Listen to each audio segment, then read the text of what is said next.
फिर से हम एक बार पहुंच चुके हैं भागलपुर के उर्दू बाज़ार के इलाके में, जहां पे कि देखेंगे कि बच्चे किस तरीके से तैयारी करते हैं एग्ज़ाम की, कॉम्पिटिटिव एग्ज़ाम प्लस में 12th ग्रेजुएशन।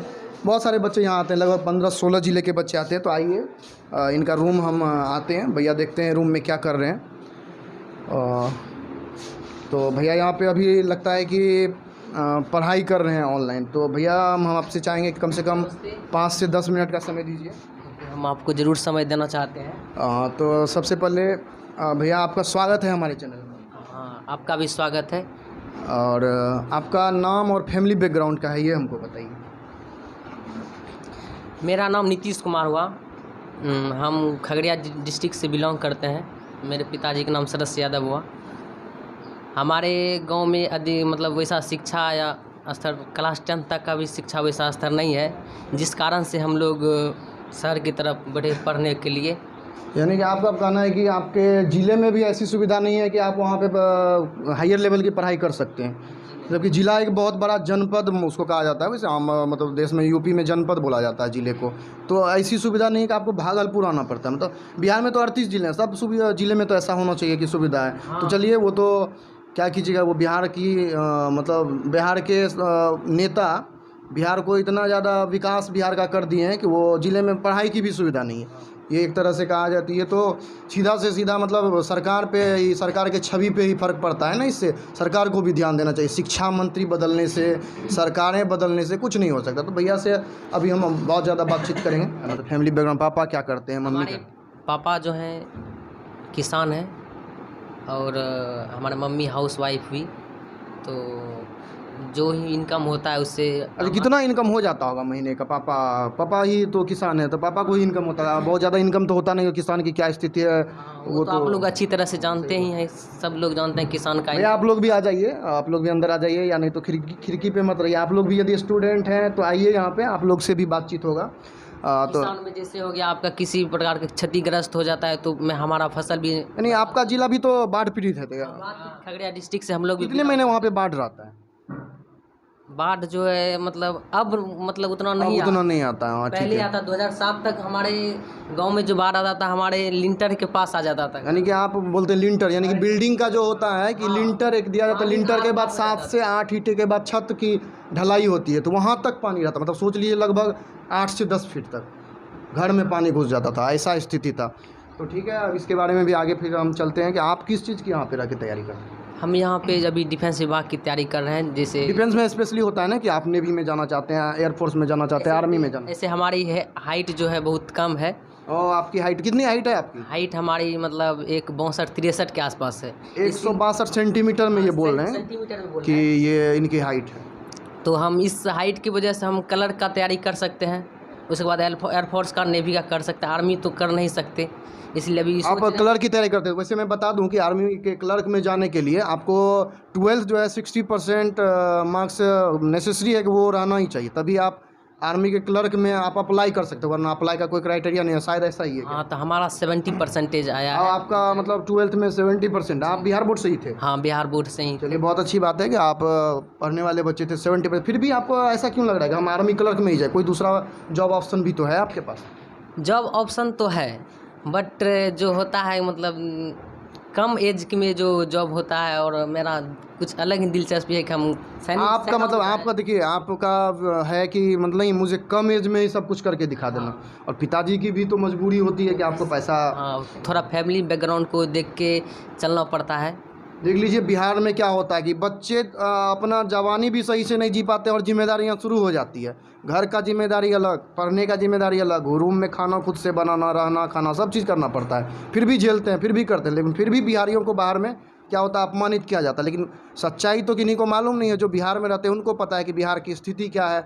बिहार का जिला बाढ़ में हमेशा डूबा हुआ रहता है। सरकारें आती हैं जाती हैं, लेकिन बाढ़ की स्थिति कभी भी सही नहीं हुई है। हमेशा 16 से 17 जिला बाढ़ में डूबा रहता है। एक बात और हम कहना चाहते हैं, क्लास 10th के बाद जो हमारे भाई एवं बहन आते हैं भागलपुर पढ़ने के लिए उच्च शिक्षा के लिए, जैसे हमारे ज़िला में नहीं हो पाता है, पढ़ाई होता है। यानी भैया मतलब ये बता रहे हैं, ये बता रहे हैं कि मतलब जो क्लास 10th के बाद बच्चे सोच रहे हैं कि आपके ज़िले में सुविधा नहीं है पढ़ाई की, मतलब आगे की, तो आप जो आना चाहते हैं उसके बारे में आप कुछ मैसेज देना चाहते हैं। हाँ। तो ठीक है, क्या आप बोलना चाह रहे हैं उनके तो बारे में? हम अपने छोटे भाई एवं बहन को यही कहना चाहते हैं, अगर आप भागलपुर आए हैं, आना अच्छी बात है, और यहाँ है कि मतलब बहुत कोचिंग सेंटर या बहुत खुले हुए हैं। हाँ, जहाँ तक भैया ने बताया कोचिंग सेंटर की बात है, तो कोचिंग आजकल तो क्या हो गया है कि हद से ज़्यादा बिजनेस ही हो गया कोचिंग।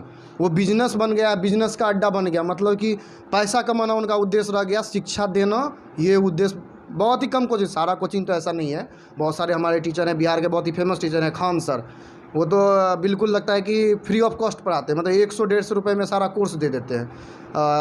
पटना के ये रहमान सर हैं, बहुत अच्छे ऐसे टीचर हैं, ज़्यादा का तो नाम मैं नहीं ले। फिर सुपर 30 के संचालक हैं आनंद सर, वो भी तो बिहार के बहुत बड़े बहुत बड़ा नाम है, उनका ब्रांड है एक बिहार के।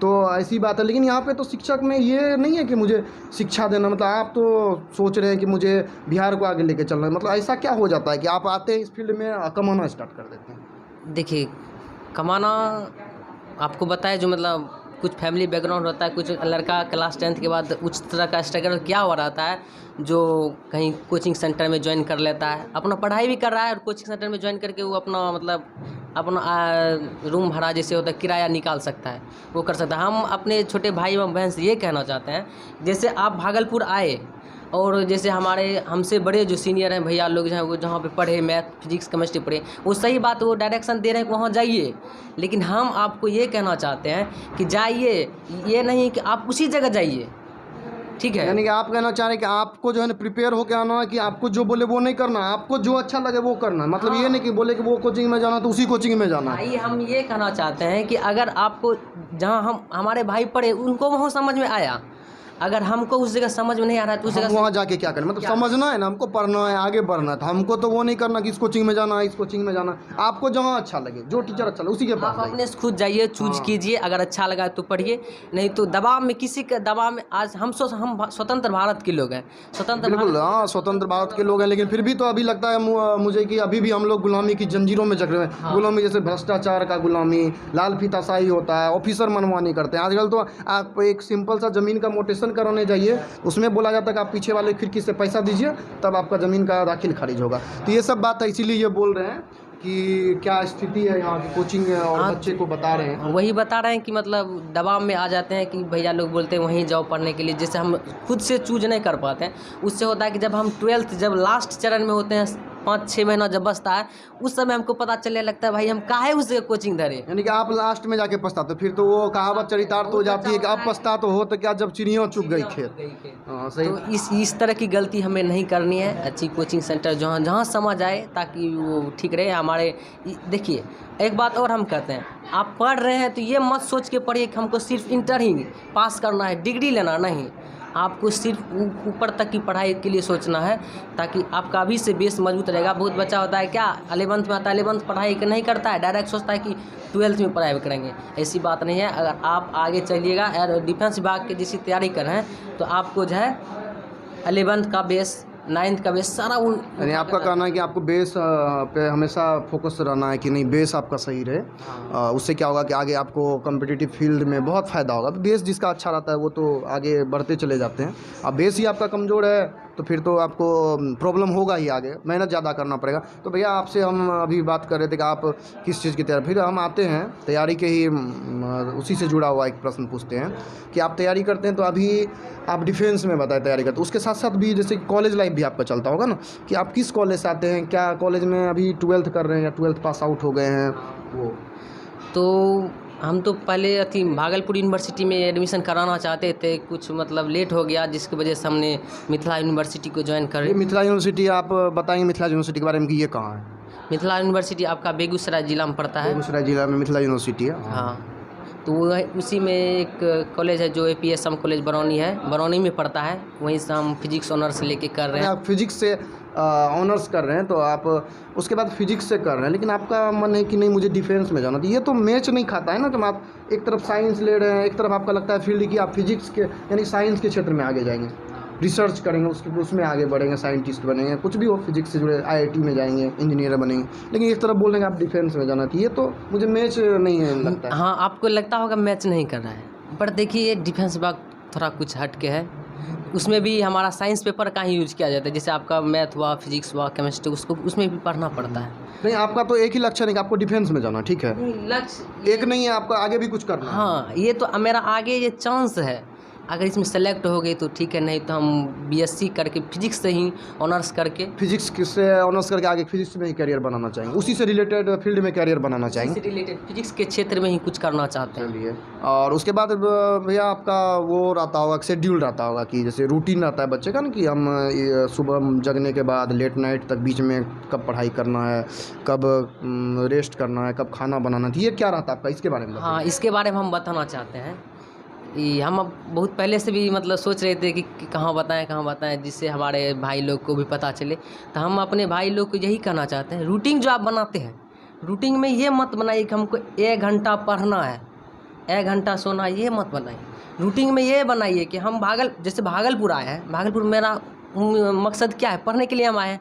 तो रूटीन में ये बनाइए हमको 1 घंटा खेलना है, 2 घंटा खेलना है और इतना घंटा सोना है। ये पढ़ने का रूटीन मत बनाइए, हमको खेलना है क्योंकि हम पढ़ने के लिए आए हैं ना। तो और मेरा जो पर्सनल रूटीन है, हम ये बताना चाहते हैं कि पर्सनल रूटीन है। अच्छा, पर्सनल रूटीन में आप बताइए कि जैसे मॉर्निंग से स्टार्ट करते हैं, आप कितने बजे जग जाते हैं? सुबह 4 बजे जग जाते हैं। 4 बजे जगने के बाद जो मेरा जो होता है, हम फ्रेश होके पानी लेते हैं। हाँ, तो वो मतलब जैसे कहा जाता है कि आप सुबह यदि जगे और फ्रेश होने के बाद यदि पानी से दिन की शुरुआत करते हैं तो क्या होता है, आपका पेट साफ़ रहता है, इससे बहुत सारी बीमारियां नहीं होती। मतलब पानी से सुबह बहुत सारे आदमी क्या होते हैं कि सुबह जगे और चाय की दुकान की ओर प्रस्थान करते हैं, मतलब चाय की दुकान पे जाके और वेट करते हैं, चाय वाला दुकान खोला भी नहीं है, वो जाके वहाँ पे वेट कर रहे हैं, चाय बनेगा, चाय से ही शुरुआत दिन की करते हैं। तो सोच लीजिए उनका दिनचर्या, आपका दिन मतलब बहुत अच्छा है कि आप सोच रहे हैं कि नहीं मुझे दिनचर्या भी अच्छे से, मतलब स्टूडेंट है, सब कुछ सोच के चलना पड़ता है। तो हम पानी पी के फ्रेश होते हैं। फ्रेश होने के बाद जो है मेरा डेली का रूटीन है, हम पर डे है 10 मिनट या 25 मिनट, जो भी 20 मिनट हो, एक्सरसाइज करते हैं। एक्सरसाइज रूम में ही आप कर लेते हैं वार्म अप, या छत पे जाके? रूम में कर लेते हैं, वहाँ है छत पे कर लेते हैं। मतलब रूम या छत पे। फील्ड पे सोचते हैं, फील्ड पे जाना तो क्या होता है कि टाइम भी थोड़ा ज़्यादा लगता है, तो आपको पढ़ाई भी करना है। पढ़ाई भी करना है, सारा चीज़ को देखना पड़ता है। तो डेली का मेरा रूटीन है कि एक्सरसाइज करते हैं, एक्सरसाइज करने के बाद स्नान करने के बाद फिर हम स्टडी करने के लिए बैठते हैं। तो स्टडी मेरा जब भी ऑनलाइन चल रहा है, क्योंकि आपका स्टडी ऑनलाइन चल रहा है। तो जैसे कि आप मॉर्निंग में जगे, उसके बाद आप वार्म अप किए, सारा कुछ किए, तो उसके बाद क्या होता है, 7 बजे तक में सारा फ्रेश हो जाते हैं। फिर 7 बजे के बाद क्या होता है आपका शेड्यूल? ब्रेकफास्ट लेते हैं या डायरेक्ट पढ़ाई करने लगते हैं? नहीं, उसमें हल्का सा हम नाश्ता लेते हैं। नाश्ता में जैसे हो गया चना हो गया, मूंग हो गया, किशमिश हो गया, और विभिन्न तरह के लेते हैं। उसको फूलने के लिए रात नाइट में दे देते हैं, सुबह में वही डाइट लेते हैं। और उसके बाद जो हम मतलब 10 बजे खाना चढ़ाते हैं, खाना चढ़ाने के बाद 1 बजे उसका भोजन फिर करते हैं। 10 बजे आप खाना बनाने के लिए, उसमें 10 बजे शुरुआत करते हैं खाना बनाने, लेकिन आप 1 बजे भोजन करते हैं, यानी 1 घंटा लगता होगा बनाने में। आप कितना समय लगता है खाना बनाने में? खाना बनाने में समझिए गैस, जैसे अभी गैस कुकर का सुविधा है तो उसमें उतना टाइम नहीं लगता, चढ़ा दिए, इधर हम क्लास भी कर रहे हैं, दोनों हो जाता है। तो अब आते हैं कि जैसे ऑनलाइन आप स्टडी करते हैं, तो ऑनलाइन के बारे में कुछ आप भैया बताना चाहेंगे कि जो हमारे निम्न मध्यम वर्गीय परिवार के बच्चे जो सोचते हैं कि मुझे पैसा नहीं है, उनके पिताजी नहीं दे पाएंगे, तो उनके लिए भी ये बहुत बड़ी बात है, ये मैसेज देना चाहते हैं। हम पूछते हैं भैया से कि ऑनलाइन में क्या इनको कैसे कंटेंट अवेलेबल होता है, या यूट्यूब के सहारा लेते हैं या ऑनलाइन कोई कोर्स परचेज किए? हाँ, हम इस ऑनलाइन के विषय में कुछ बताना चाह रहे हैं कि ऑनलाइन में जैसे लॉकडाउन लगा, लॉकडाउन में बहुत चीज़ हमको नुकसान भी, देश को क्षति हुआ, हर एक चीज़ के क्षेत्र में वो क्षति हुआ। बट स्टूडेंट के करियर में भी कुछ परिवर्तन हुआ है। जैसे हमारे लोअर न्यूनतम वर्ग के हम लोग जैसे स्टूडेंट हुए, जो सोच रहे हैं कि मतलब अच्छी नॉलेज है, वो मतलब नॉलेज का उसके पास इनकम नहीं होता, फैमिली इनकम नहीं होने की वजह से वो दिल्ली, पटना या नहीं जा पाते हैं, तो उसमें परेशानी का सामना करना पड़ता था। बट अब जो है ऑनलाइन सुविधा हो जाने के कारण, जैसे हमारे राकेश यादव का टीम हाँ, ये बता रहे थे कि कैरियर विल वो राकेश यादव सर पढ़ाते हैं, मतलब इंडिया के बहुत बड़े ब्रांडेड टीचर हैं। वो मैथमेटिक्स के जादूगर के नाम से भी प्रसिद्ध हैं, और वो SSC के फील्ड में, बैंकिंग के फील्ड में बहुत बड़ा नाम है उनका। बहुत बच्चे मोटिवेट भी होते हैं उनसे। तो उनका फ़ी भी बहुत कम है, जिसकी वजह से हम ऑनलाइन क्लास लेके घर बैठे घर बैठे दिल्ली के टीचर से पढ़ लेते हैं अच्छे।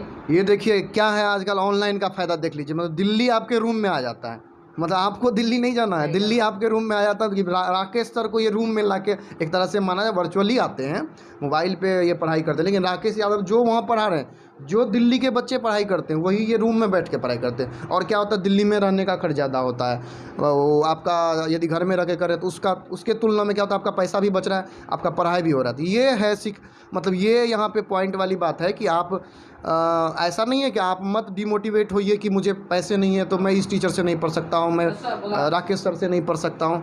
तो वो क्या है कि ये आप ऑनलाइन यूट्यूब का सहारा ले सकते हैं, उनका ऐप का सहारा ले सकते हैं। तो उसके बाद जैसे कि आप ऑनलाइन कर रहे हैं तो आप ऑनलाइन में यूट्यूब का सहारा भी ले रहे हैं या किसी का परचेज किए हैं कोर्स? परचेज किए हुए हैं राकेश यादव के। जैसे देखिए ऐसे आप कितना फी लगा ये परचेज करने में वही ऑनलाइन? हम आपको बता रहे हैं। जैसे आप ऑफलाइन क्लास लीजिएगा, ऐसे आप जाइएगा दिल्ली मुखर्जी नगर जाइएगा पढ़ने के लिए, वहाँ आपका ऑफलाइन जो फ़ी है वो आपका 10,000 से 15,000 इंग्लिश मिलेगा। और अब भी जो हमारे राकेश यादव के टीम जो पढ़ा रहे हैं KW ऐप पे, अभी मात्र 999 रुपये में से ही कुछ मिलता है। 999 रुपये में आपको कोर्स मिल रहा है, मतलब इतना कम फी है 999 रुपये, बहुत कम होता है। मतलब कि आपको लगता है कि एक दिन यानी साल भर का, यदि साल भर का कोर्स रहता है? हाँ, साल भर का रहता है। साल भर में 365 दिन, यानी कि मतलब एक दिन का 2 से 3 रुपये 2.5 रुपये पड़ता है लगभग, मतलब नमक के बराबर दाम है। मतलब फी अब इतना ज़्यादा शिक्षा लगता है कि कोई टीचर इतना ज़्यादा इस फील्ड में काम कर रहे हैं तो शिक्षा को मतलब सोच रहे हैं कि एक गरीब से गरीब बच्चा भी अपना सपना पूरा कर सके, इसके लिए वो प्रयास करते हैं। हाँ है कि हम भाई से यही कहते हैं डिमोटिव मत होइए। अगर पढ़ने की आपके अंदर ललक है तो बहुत प्लेटफॉर्म है। आपके अंदर यदि पढ़ने के लिए लगता है प्लेटफॉर्म बहुत सारा है, आपको बस पीछे मुड़ के नहीं देखना है। अच्छा अब भैया, अब तो ऑनलाइन स्टडी के बारे में बात कर लिया आपसे, अब आपका जैसे शेड्यूल हो गया कि लगभग आप लेट में नाइट में जैसे कितने बजे खाना खाते हैं, फिर पढ़ाई करते हैं या फिर सो जाते हैं? नाइट में जो हम मतलब शाम में 6 बजे से पढ़ाई स्टार्ट करते हैं, 8:30 बजे तक जो हम स्टडी करते हैं, उसके बाद 8:30 से 9 बजे तक मतलब आधा 1 घंटा में जो है खाना वाहन बना के खा लेते हैं।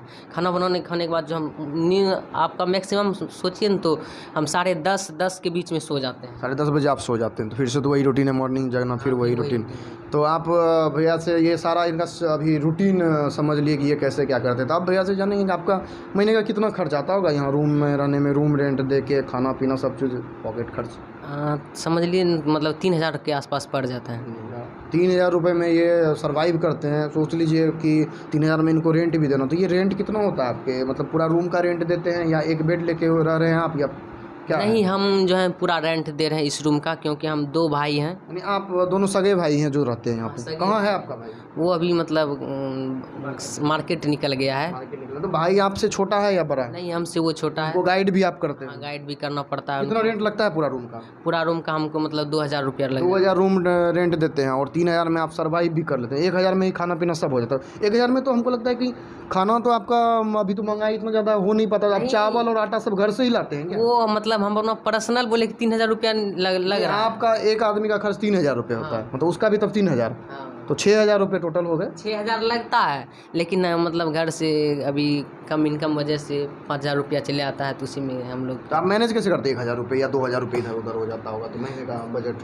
तो मैनेज जो होता है हमारा, जैसे हो गया चावल हो गया, दाल हो गया, ये सारे हमारा घर से ही आता है। तो यहाँ देख लीजिए मतलब क्या मजबूरी, मतलब चावल दाल आटा सब घर से लेके आना पड़ता है, फिर भी इतना खर्च हो जाता है। तो ये लोग तो लोअर मिडिल क्लास से आते हैं, ये बहुत बड़ी बात है। 3,000 5,000 6,000 जो भी हो, इतना खर्च कर पाना इतने लोअर मिडिल क्लास वाले बच्चों का मतलब क्या होता है, वो होता ही नहीं है कि इनके पास वो पूरे और ये खर्च कर सके। क्योंकि सरकार हमेशा कहती है किसानों की आय दोगुनी करेंगे, आज तक दोगुनी पता नहीं हो पाई है या नहीं हो पाई, ये तो ये बच्चे बता रहे हैं। अब हो जाती तो इनको तो परेशानी होती नहीं, इनको सर्वाइव किसी तरीके से करना पड़ता है। अब इनका रूम हम देख लेते हैं अच्छे से कि ये रूम कितना बड़ा है, उसके बाद रूम में क्या क्या भैया करते हैं, किधर खाना बनाते हैं। यहाँ पे देख लेते हैं भैया का कुकर रखा हुआ है, कुकर में लगता है कि खाना आपका बन रहा है। खाना अभी जो है मतलब चावल दाल बोले जो इसमें, ये कुकर में क्या क्या आप चढ़ाए हैं? इसमें हमारा एक डेगची अंदर में है, उसमें चावल दे देते हैं। हाँ डेगची, और कुकर में जैसे सबसे पहले कुकर में पानी डालते हैं, उसमें दाल कुकर में बनाते हैं, और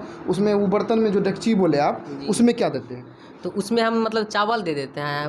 मतलब एक ही कुकर में चावल दाल दोनों एक साथ बन जाते हैं, टाइम भी इससे बचता है। हाँ, टाइम भी बच जाता है। आलू भी उसमें दे देते हैं, उससे होता है कि हमारा चावल दाल एक ही बार सब चीज़ क्लियर हो गया बन के। मतलब एक बार में आप सब्जी मतलब कितना देर में ये टोटल तैयार हो जाता है? 25 मिनट में। 25 मिनट बाद खाना तैयार हो गया, उसके बाद खाइए। ये भैया का कुकर रहा, ये पानी मतलब आप पानी खरीद के पीते हैं, ये कितना रुपए का डब्बा पड़ता है?